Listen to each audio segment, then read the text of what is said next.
Hello friends, एके perfect study में आपका स्वागत है। आज हम लोग पढ़ने वाले हैं 10वीं कक्षा का गणित।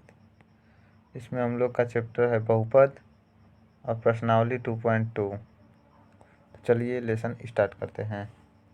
निम्न द्विघात बहुपद के शून्य ज्ञात कीजिए और शून्यकों तथा गुणांकों के बीच संबंध की सत्यता की जाँच कीजिए। हम लोग को शून्य ज्ञात करना है और शून्य तथा गुणांक के बीच सत्यता का जांच करना है। ठीक, तो चलिए क्वेश्चन को समझ लेते हैं। इसमें 6 क्वेश्चन दिया गया है और 6 में से हम लोग सबसे पहला स्टार्ट करते हैं बनाना। सबसे पहला क्वेश्चन है 2x² माइनस 2x माइनस 8। तो 2x² माइनस 2x माइनस 8 हो गया। अब हमको -2x को इस तरह तोड़ना है कि जोड़ने घटाने पे -2x आए, लेकिन जब गुणा करें तो x² और लास्ट अचर पद के गुणा के बराबर गुणनफल आए। यानी कि ये बीच वाला हम लोग को अपने से रखना है। अब अपने से रखना है और वो भी गुणा करने पर, ये दोनों अंक ऐसा रखना है कि गुणा करने पर 8 गुणे x² यानी कि 8x² आना चाहिए। 8x² आना चाहिए। दोनों का गुणा करने पे, इसका और इसका गुणा करने पे 8x² आना चाहिए। सॉरी, ये बीच वाला दोनों -4x प्लस 2x का गुणा करने पे 8x² गुणा करने पे आना चाहिए। तथा इन दोनों के बीच में जो हमको रखना है वो इस तरह रखना है कि -2x आए, जोड़ने घटाने पे -2x आए। चलिए बताते हैं कैसे होगा ये। अब यहाँ पे -2x हम लोग को ऐसे तोड़ना है, -2x को तोड़ना है। ठीक, और गुणा इस तरह तोड़ना है कि गुणा करने पर 8x² आना चाहिए। तो इसको तोड़ा गया है, 2x को किस तरह तोड़ा गया है, 4 -4x प्लस 2x।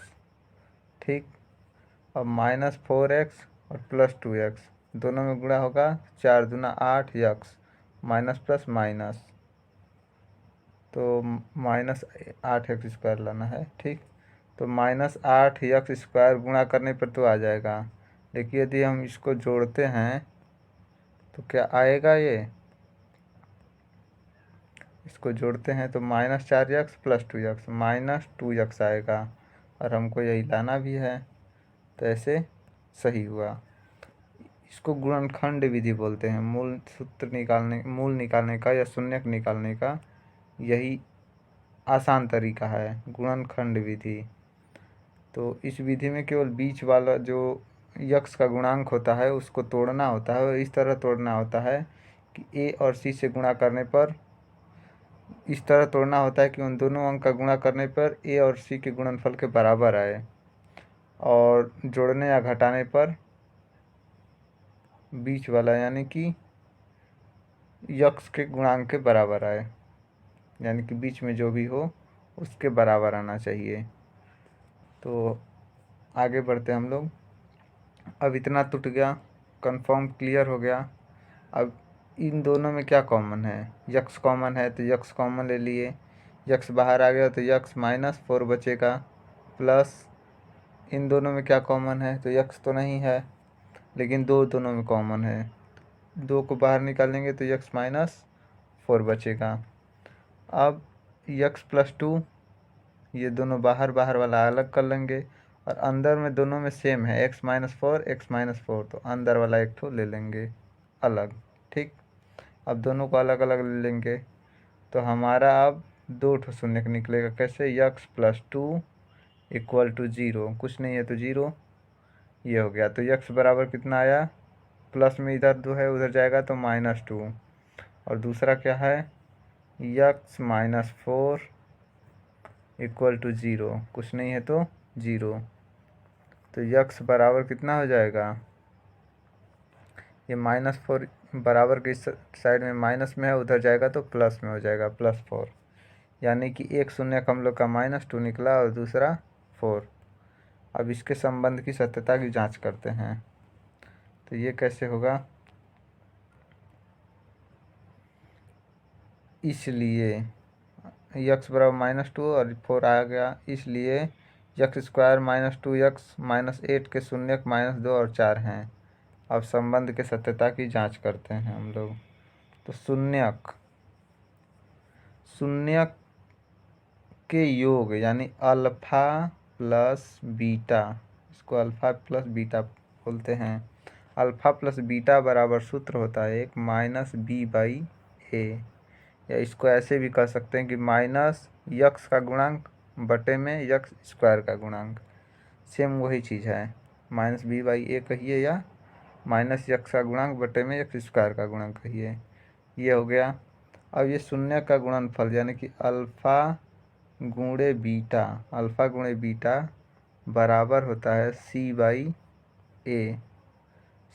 के बराबर होता है। अब इसको इस तरह भी कर सकते हैं, c/a को हम लोग इस तरह भी कह सकते हैं अचर पद बटे में x² का गुणांक, क्योंकि a जो है ना वो x² का गुणांक ही है, c जो है अचर पद ही है।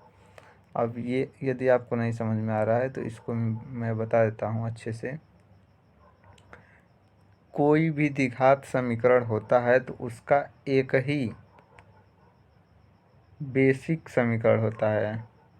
बेसिक समीकरण ax² plus bx plus c = 0, यही होता है, =0। तो a की जगह पर क्या है, a क्या है, x² का गुणांक हुआ, x² का गुणांक a है, ठीक। अब x का गुणांक यानी कि b जो है x का गुणांक है, यहाँ पे लिखे तो -b/a, तो ये क्या हुआ, माइनस सूत्र से है x² का गुणांक यानी b, तो b लिखिए या x² का गुणांक लिखिए, x² का गुणांक यानी कि a लिखिए या x² का गुणांक लिखिए। अब अचर पद c अचर पद है, क्योंकि इसमें किसी भी चर पद का गुणांक नहीं है, इसलिए अचर पद c हुआ। और बटे में x² का गुणांक लिखिए या a लिखिए या x² का गुणांक लिखिए, बात एक ही है, तो वही सूत्र है सेम। अब इतना तो हम लोग जान गए कि ये कहाँ से आया है। तो -b/a माइनस सूत्र से हो गया, और b का मान समीकरण में क्या है, -2 है। अभी दिख नहीं रहा है, थोड़ा सा हम इसको नीचे कर लेते हैं, ये समीकरण दिखने लगा है। अब यहाँ पे समीकरण दिख रहा है। अब -b माइनस सूत्र से हो गया, b का मान क्या है, -2 है, -2। a का मान क्या है, a का मान 1 है, कुछ भी नहीं है तो 1 है, तो क्या हो जाएगा, +2, यानी शून्यकों का योग कितना आना चाहिए, 2, और शून्यकों का गुणनफल c/a होता है, तो c का मान क्या है, -8 है, और बट्टे में x² का गुणा कुछ भी नहीं तो 1, यानी कि -8, यानी कि अल्फ़ा प्लस बीटा बराबर कितना आना चाहिए, 2, यानी दोनों शून्यकों का गुणनफल 2 आना चाहिए। अब हम लोग का शून्य क्या आया था, शून्य के क्या आया था, -2 और दूसरा 4, तो हम लोग योग कर लेते हैं इसका, देखते हैं क्या आता है। तो योग करेंगे कितना, -2 + 4 = कितना आएगा, केवल 2 आया, यानी कि ये दोनों बराबर हो गए, बराबर हुआ ना, तो ये कंप्लीट हुआ। अब यानी कि अल्फ़ा प्लस बीटा का शून्यक यानी शून्यकों का योग बराबर हो गया, संबंध की सत्यता का जांच हो गया। ये गुणनफल का जांच करना है। अब गुणनफल कैसे होगा, तो अल्फ़ा गुणे बीटा बराबर कितना आया है, -8 आया। अब दोनों शून्यकों का गुणनफल कीजिए, दोनों शून्यकों का गुणनफल -2 और 4, -2 गुणे 4 = 4 दूना 8, -8 आया, यानी कि ये दोनों भी बराबर हो गया, यानी कि संबंध की सत्यता का जांच भी हो गया यहाँ पे, और ये जो है शून्यक भी निकल गया। तो यह पहला क्वेश्चन कंप्लीट हुआ। इसमें बहुत ज़्यादा समय लगा समझाने में, लेकिन उम्मीद करता हूँ कि आप लोग को समझ आ गया होगा।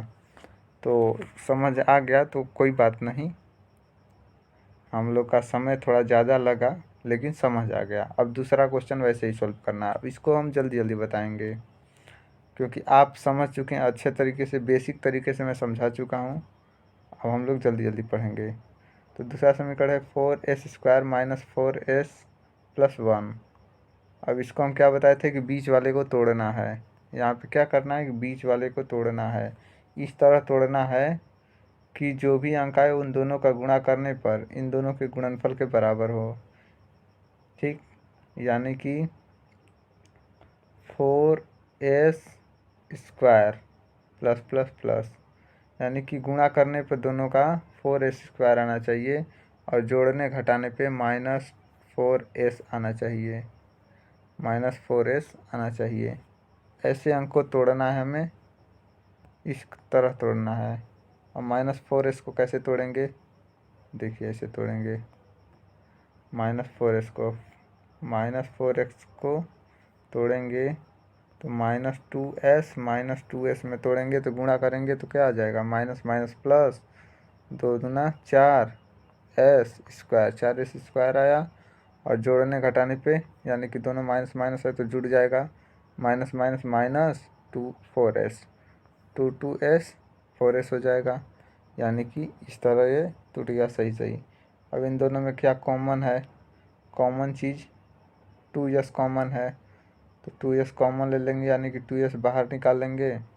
अब अंदर क्या बचा, तो 2s बचेगा क्योंकि 2s और 2s से गुणा हुआ तो 4s² हो जाएगा। माइनस है तो माइनस लग जाएगा, 2s से 2s ये कॉमन बाहर निकल गया है तो कितना बचा, 1। अब ये कॉमन कैसे लिया जाता है, कुछ लोग को नहीं पता होगा, कुछ लोग को पता भी होगा। तो जिनको नहीं पता है वो देख लें। कॉमन इस तरह लिया जाता है कि फिर से जब गुणा हो इन दोनों में तो सेम जो ऊपर वाला चीज़ है वही आ जाना चाहिए। तो गुणा करके आप लोग देख लीजिए, 2s से 2s में गुणा 4s² माइनस 2s से 1 में होगा तो -2s, यानी सेम ऊपर वाला चीज़ वही चीज़ केवल तोड़ के लिखा गया है, ऐसे होना चाहिए। उसके बाद इन दोनों में क्या कॉमन है, -1, कुछ भी कॉमन नहीं है तो 1 कॉमन है। और यहाँ पे माइनस लगा है तो माइनस बाहर निकाल लेते हैं ताकि ये अंदर वाला चीज़ है वो सेम हो जाए। अंदर वाला सेम रहना ही चाहिए तभी आपका सवाल सही होगा। अंदर वाला सेम हो गया, अंदर वाला क्या है, 2s - 1 = 0। अब इसको 2s = -1 इधर है तो उधर जाएगा तो +1, s बराबर 1/2 हो जाएगा। एक मान क्या निकला, s बराबर -1/2 आया। और दूसरा क्या है, दूसरा है 2s - 1, ये भी तो वही है तो इसका भी मान वही होगा, 2s बराबर 1 हो जाएगा और s बराबर 1/2, यानी कि इसका मूल कितना निकला, दोनों मूल वही निकला, s बराबर 1/2। अब इसके शून्य की जांच करते हैं हम लोग, थोड़ा फास्ट पढ़ेंगे, घबराइएगा नहीं। इसलिए 4s² - 4s+1 के शून्य 1/2 हैं। अब शून्य का योग यानी कि -b/a, -b/a। अब b का मान क्या था, माइनस सूत्र से हो गया -4, b का मान बटे में a का मान क्या है 4, तो कितना आ जाएगा, ये माइनस माइनस प्लस हो गया, 4/4, यानी कि कट करके 1 आ जाएगा। शून्य का योग 1 आना चाहिए तो 1/2 + 1/2, शून्य का योग 1 आना चाहिए क्योंकि -b/a 1 आया है तो ये दोनों को जोड़ेंगे तो भी 1 आ जाएगा। देखिए 2/2, 2 से 2 कट जाएगा, 1 आ जाएगा, 1 आया ना। गुणनफल का जांच करते हैं, c/a होता है तो c का मान क्या है 1, यहाँ से समीकरण देख लीजिए, c का मान 1 और x² का गुणांक यानी 4, 1/4। अब इन दोनों को गुणा करेंगे तो भी आ जाएगा, 1/2 गुणा कर लिए 1/4 आएगा, यानी कि संबंध का जांच भी हो गया, सही है, बिल्कुल सही है। उसके बाद आगे बढ़ते हैं, तीसरा क्वेश्चन, बहुत लेट हो रहा है, फास्ट। तीसरा क्वेश्चन में हम लोग ये समीकरण है इसको -3 बीच में है, तो अचर पद को हम लोग को एक साइड करना है। तो क्या करेंगे, 6x² माइनस 7x से बस उधर खिसक जाएगा -3, क्योंकि हमने बताया था इस समीकरण किस रूप में होता है, द्विघात समीकरण ax² plus bx plus c के रूप का होता है। तो इसलिए इस रूप में सजाना अनिवार्य है, तभी हम लोग इसको आसानी से तोड़ सकते हैं। अब बीच वाले को हम लोग तोड़ेंगे -7x को, ताकि ए वाले और अचर वाले पद को गुणा करने पर ये बराबर आ जाए। बीच वाला जोड़ने घटाने पे उतना ही आना चाहिए। तो -9x प्लस 2x में टूट गया। अब इन दोनों को कॉमन लेंगे और इनको अलग कॉमन लेंगे। इन दोनों में कॉमन 3x है, तो 3x बाहर निकालिए, इधर +1 कॉमन है। अब दोनों अंदर वाला सेम हो गया। अंदर वाला कितना है, 2x माइनस 3, तो 2x इधर आ जाएगा, 3 बराबर के उस पार जाएगा तो +3 हो जाएगा। x बराबर 3/2 आया, एक मूल क्या आ गया, 3/2। दूसरा क्या है, 3x + 1, 3x + 1 = 0। तो क्या हो जाएगा, 3x बराबर +1 है तो -1, और x बराबर अब क्या हो जाएगा, -1/3। यानी कि एक मान आया -1/3 और दूसरा आया 3/2। इतना आ गया दोनों शून्य का मान। अब दोनों शून्य का गुणा, सत्यता का जांच करना है, तो शून्यकों का गुणनफल, शून्यकों का योगफल दोनों निकाल लीजिए। कैसे, -b/a होता है इसका योग का, और गुणनफल का c/a। इसको याद कर लीजिए, ये दोनों सूत्र है, बहुत काम आएगा आगे चल के। शून्य के योग का सूत्र होता है -b/a, और शून्य के गुणनफल का c/a। ठीक, इसी के आधार पर चौथा बनाइए। अब इसमें क्या है, इसमें तो अचर पद दिया ही नहीं है, यानी c वाला पद दिया ही नहीं है, तो और भी आसान है। 4u² + 8u, इसमें जो भी कॉमन है इसको ले लीजिए। 4u कॉमन है तो कॉमन बाहर निकाल लेते हैं, u + 2 बचा। अब 4u² + 8u² का मान 0 है, यानी कि इसके बराबर कुछ नहीं है, तो दिया है तो 0 है। जब 4u बराबर 0 या u + 2 बराबर 0, अर्थात u बराबर 0, u बराबर -2। अब यहाँ पे आप लोगों को समझ नहीं आ रहा होगा कि यहाँ पे अचर पद नहीं है, तो कॉमन तो हम लोग ले लिए ना, कॉमन जो भी लेना था इसको ले लिए। तो अब बाहर निकालेंगे तो क्या आएगा, 4u = 0, कुछ नहीं है तो 0। और दूसरा क्या बनेगा, दूसरा u + 2 = 0। तो u बराबर -2 आ जाएगा बराबर के उस साइड। 4u बराबर 0, तो u बराबर 0/4, क्योंकि इधर गुणा में है ये 4u, तो भाग में आ जाएगा, तो u बराबर 0 हो जाएगा। समझ में आया अब कि u बराबर 0 और u बराबर -2 कहाँ से आया, u बराबर 0 ये वाला है, u बराबर -2 ये वाला है, यानी कि ये दोनों आ गया। इसलिए 4u² + 8u के शून्य 0 और -2 हैं। 0 और -2 निकल गया। अब इन दोनों की सत्यता का जांच कर लीजिए। शून्य का योग वही -b/a, शून्य का गुणनफल c/a। अब t² - 15 का निकालते हैं हम लोग, t² - 15 का। तो इसमें तो बीच वाला भाग अब नहीं है, bx वाला भाग नहीं है, तो अब क्या करेंगे, और भी आसान है। t² - 15 हो गया। ठीक, अब इसको हम कैसे तोड़ेंगे, नहीं समझ में आ रहा, तो क्या करते हैं कि एक विधि तो ये इसको तोड़ दिया गया है रूट में करके, कि a² - b² के सूत्र पे तोड़ दिया गया है। कैसे तोड़ा गया है, ये सूत्र होता है a² - b² बराबर a + b × a - b, ये सूत्र होता है। ठीक, बीजगणितीय सूत्र का ये सूत्र है, a² - b² बराबर a + b × a - b। उसी सूत्र पे इसको तोड़ा गया है, उसी सूत्र पे इसको तोड़ दिया गया है, a + b × a - b। तो अब इसमें से शून्यक जो है, अंडर रूट 15 को उस साइड भेजा गया है, तो यक्स बराबर -15 आया, यक्स बराबर 15 आया है। इसका एक और विधि हम बताते हैं आप लोग को। टी स्क्वायर -15 इक्वल टू 0, यही है ना। तो टी स्क्वायर बराबर 15 हो जाएगा, बराबर डायरेक्ट भेज दिए, तोड़ना नहीं पड़ेगा। तो टी बराबर कितना हो जाएगा, अंडर रूट 15। टी बराबर अंडर रूट 15 आ गया, तो यही तो मान है इसका। अब अंडर रूट में कोई भी वैल्यू दो रूप में होता है, एक प्लस में और एक माइनस में। तो वही यहाँ पे शून्य निकल के आया, एक प्लस में एक माइनस में। ऐसे भी निकल सकता है बहुत आसानी से।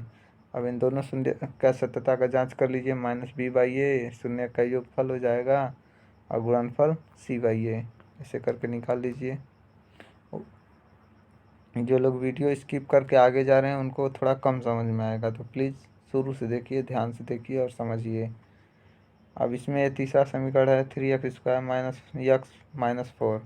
इसको भी देख लीजिए, बहुत आसानी से सॉल्व कर सकते हैं। बीच वाला तोड़ दीजिए, तोड़ने के बाद कॉमन लेना है, कॉमन लेने के बाद अलग अलग इसको अलग करना है। 3x - 4 एक हो जाएगा x+1, तो x बराबर 1 हो जाएगा, क्योंकि उस साइड जाएगा तो माइनस में -1 हो जाएगा। और 3x यहाँ पे 0 हो जाएगा, बराबर में 0 रहेगा। 3x बराबर प्लस में 4, तो x बराबर 4/3। एक निकलेगा 4/3 और एक -1। यहाँ पे देखिए 4/3 और दूसरा -1, दो शून्य निकल गया। दोनों शून्य का जांच कर लीजिए बराबर है कि नहीं। दोनों शून्य का जांच करने का मतलब अल्फ़ा प्लस बीटा बराबर -b/a, अल्फ़ा प्लस बीटा बराबर -b/a बराबर होना चाहिए किसके, दोनों शून्य के योग के। यानी कि दोनों शून्य का योग कर लीजिए, बराबर आ गया, तो ये दोनों हो गया सही। बराबर कैसे होगा, 4/3 प्लस ब्रैकेट में -1, इसको दोनों को योग कर लीजिए, और -b/a दोनों बराबर होना चाहिए, तब संबंध का सत्यता सही होगा। यहाँ पे गुणनखंड निकालना है, तो c/a बराबर होना चाहिए किसके, दोनों शून्य के गुणनफल के। यानी कि 4/3 गुणे -1, इन दोनों से गुणा करने पे इसके बराबर आना चाहिए, तभी आपका समीकरण सही होगा। चलिए आगे चलते हैं। दूसरा प्रश्न अब इसमें है, एक द्विघात समीकरण, एक द्विघात बहुपद ज्ञात कीजिए जिसके शून्य का योग तथा गुणनफल क्रमशः दी गई संख्याएं हैं। अब संख्या दी गई है यहाँ पे, यहाँ पे योग, शून्य का योग और गुणनफल दिया गया है। ये योग है -1/4 योग है, और ये गुणनफल है। ये दोनों दिया गया, हम लोग को समीकरण निकालना है, द्विघात बहुपद बनाना है। तो चलिए इसको भी समझ लेते हैं। माना कोई द्विघात बहुपद ax² + bx + c है, और इसके शून्य a अल्फ़ा और बीटा हैं। ये बताए थे हम समीकरण किसी रूप का होता है, ax² + bx + c। तो अल्फ़ा प्लस बीटा बराबर 1/4 दिया है, मतलब b का मान कितना दिया है, माइनस सूत्र से होता है, और -1 इसको रखेंगे b का मान, तभी तो होगा 1, माइनस माइनस जुड़ के 1 हो जाएगा। a का मान 4 दिया हुआ है, मतलब a का मान हम लोग को मिल गया, b का मान मिल गया -1। अब यहाँ पे अल्फ़ा गुणे बीटा बराबर -1 दिया है, तो -1 को हम -4/4 लिख सकते हैं, इस रूप में लिख सकते हैं -4/4। अब -4 का मतलब c का मान 4, a का मान 4, c का मान क्या दिया है, -4 दिया है, a का मान 4 दिया है। तो हम लोग इसको डायरेक्टली भी रख सकते हैं सूत्र में। यहाँ पे देखिए a बराबर 4 हो गया, b बराबर -1 और c बराबर -4। अतः वह द्विघात समीकरण जिसमें दी गई शर्तें संतुष्ट लागू हों। तो हमको a का मान क्या दिया गया, मिला 4, x² तो हम अपने से रख लेंगे, प्लस होगा कि माइनस होगा, ये कैसे पता चलेगा। तो b का मान -1 है, यानी कि माइनस में रहेगा, और 1 है तो 1 तो लिखेंगे नहीं, डायरेक्टली x का गुणा कर देते हैं 1 में। तो 4x² माइनस x हो गया। अब अगला c का मान देखते हैं, माइनस में है तो माइनस लिख देंगे 4, क्योंकि c में किसी से भी गुणा नहीं होता। तो 4x² -4 यानी कि यही वाला समीकरण निकल के आ गया, बन गया समीकरण। बहुत आसान है, इसमें कुछ नहीं है, बस ध्यान से समझते रहिए। दूसरा क्वेश्चन आ गया इसमें। दूसरा क्वेश्चन ऊपर से ही जो भी दिया है ऊपर ही है। अल्फ़ा प्लस बीटा बराबर दिया है √2 और अल्फ़ा गुणे बीटा बराबर 1/3। तो √2 को हम 3√2/3 लिख सकते हैं। अब 3 यहाँ पे हम लोग क्यों लिए हैं, ऊपर नीचे दोनों में 3 से गुणा क्यों किए हैं, क्योंकि हम लोग देख रहे हैं कि अल्फ़ा गुणे बीटा बराबर यहाँ पे 1/3 दिया है, यानी ए का मान यहाँ पे 3 दिया गया है पहले से। ए का मान यहाँ पे 3 दिया गया, इसलिए हम लोग वहाँ पे 3 से गुणा करेंगे ताकि यहाँ पे भी ए का मान 3 ही हो जाए, तो हम लोग को बनाने में आसानी होगी। तो ए बराबर 3 हो गया, बी बराबर -3/√2 और सी का मान 1। अब इसमें हम लोग 3 की जगह पे 6 भी रख सकते थे, 3 की जगह पे 6 भी रख देते तो ए का मान 6 तो होता, लेकिन यहाँ पे भी गुणा करना पड़ता, जो कि यही समीकरण जो लास्ट में बना है। इस समीकरण में हम ये लोग यदि 3 से गुणा करेंगे फिर भी इसका मान यही आएगा।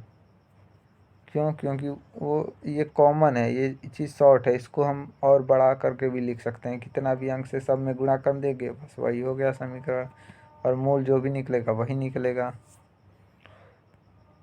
तो ए का मान यहाँ पे 3 आ गया, बी का मान -3/√2 और सी का मान 1। तो सब का मान अपने अपने जगह पे रख के और x² और x से गुणा कर दीजिए, बस बन गया समीकरण। इतना इजी है। तीसरा देखिए, यहाँ पे समीकरण हम लोग इस रूप में बनाना है। अल्फ़ा प्लस बीटा बराबर 0 दिया है, तो बस केवल सूत्र बस याद कर लीजिए, -b/a अल्फ़ा प्लस बीटा और गुणनफल अल्फ़ा गुणे बीटा बराबर c/a। √5 दिया है तो √5/a कुछ भी नहीं है तो 1 लिख सकते हैं। ए का, बी का और सी का तीनों का मान निकल गया, यहाँ समीकरण बना लेते हैं बहुत आसानी से। चौथा क्वेश्चन में है, चौथा में अल्फ़ा प्लस बीटा बराबर 1 दिया है, तो 1/1 तो हम लिख सकते हैं इसको।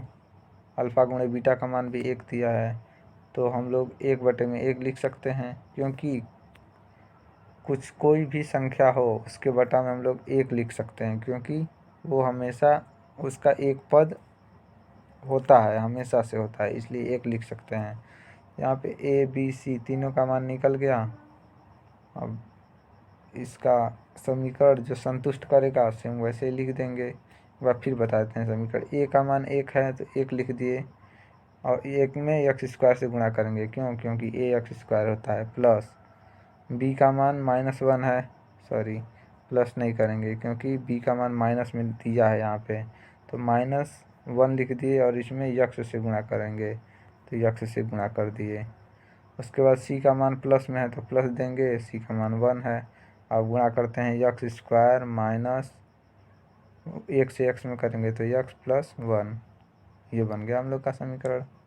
बहुत आसान है, बहुत ईजी। 5वां नंबर सेम उसी तरह खुद से कीजिए। अब अल्फ़ा प्लस बीटा बराबर -1/4, अल्फ़ा गुणे बीटा बराबर 1/4, तीनों का मान दिया है, और उसके बाद बस समीकरण बना लीजिए। 6वां क्वेश्चन का दिया है अल्फ़ा प्लस बीटा बराबर 4, उसके बाद अल्फ़ा गुणे बीटा बराबर 1, तीनों का मान रख के बस समीकरण निकाल दीजिए, बस हो गया सॉल्व।